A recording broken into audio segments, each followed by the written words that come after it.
Қайырлы күн баршаңызға, менің гүлсер оқырмандарым.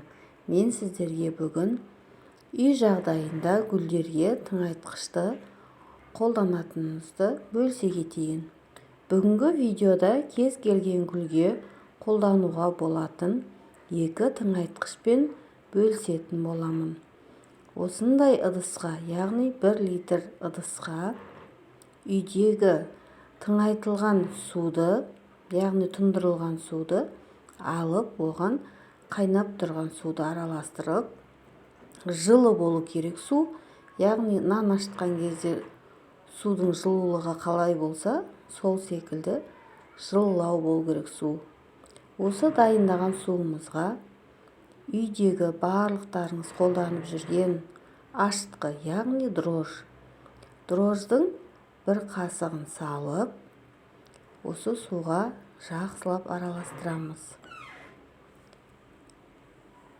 Гүлдерге аптасына 2 рет қолдануға болады.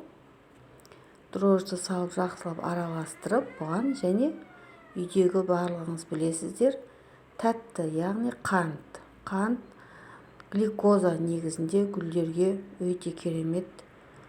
Барлығын жақсылап араластырып, қантымызды араластырып, 2 сағатқа немесе 1 тәулікке тұндырып, бетін жауып қойып қоямыз. Осы тыңайтқышымыз әсіресе әйел бақыт гүлі өте керемет жақсы көреді. Өзім көбірек осы әйел бақыт гүліне қолданамын. Сіздер де қолданып көріңіздер. Видеоны көре отырып, каналыма тіркеліп кетсеңіздер керемет болар еді. Яғни дайын болған тұндырылған суымызды 100 грамын алып, үйдегі тұндырылған жылы суға араластырамыз. Араластырып, гүлдерімізге түптеріне құйып шығамыз. Осы тыңайтқышымызды гүлдерімізге құя отырып, гүлдерімізде көптеген жаңа жапырақтар пайда бола бастайды. Сонымен бірге бойы жақсы өсетін болады. Гүлдеріміздің тамыр жүйесін нығайтып, сонымен бірге топырағын құнарландырады. Гүлдеріңіз тоқтамай өсетін болады. Гүлдерімізге тыңайтқышты кешкі уақытта құйған дұрыс. Гүлдерге 1 тыңайтқышты қолданған соң, екінші тыңайтқышты қолдануға болмайды. 2 аптада 1 рет қолданамыз. Екінші тыңайтқышпен бөлісе кетейін. Әйелдер қауымына барлығына таныс корица.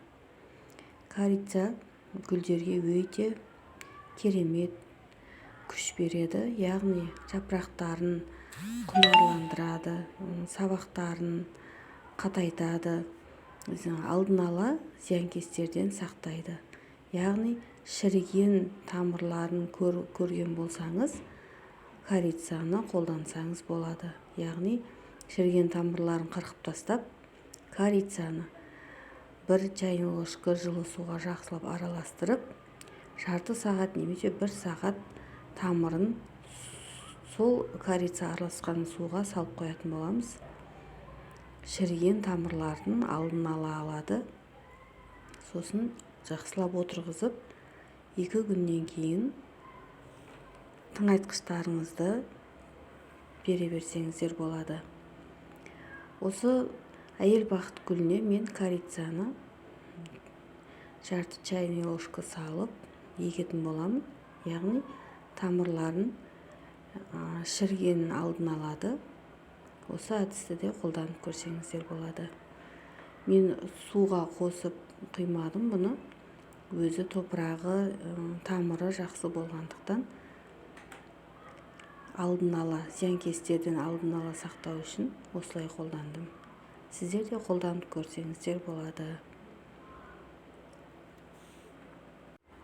Яғни қондырылған гүлдеріңізге корицаны қалай қолданамыз? Корицаны 1 литрлік отырғызылған гүлге, яғни 1 литрлік түбектегі гүлдеріңізге 1 чайный ложканы толтырмай, сухой күйінше айналдыра сеуіп шығатын боламыз. Яғни топырақтарын кішкене қопсыт қоямыз да, су құйған кезде өзі корица күшіне енетін болады. Осылай гүлдерімді екіге бөліп отырғызып алдым. Назарларыңызға рахмет. Видео ұнап жатса лайк басып тіркелуді ұмытпаңыздар.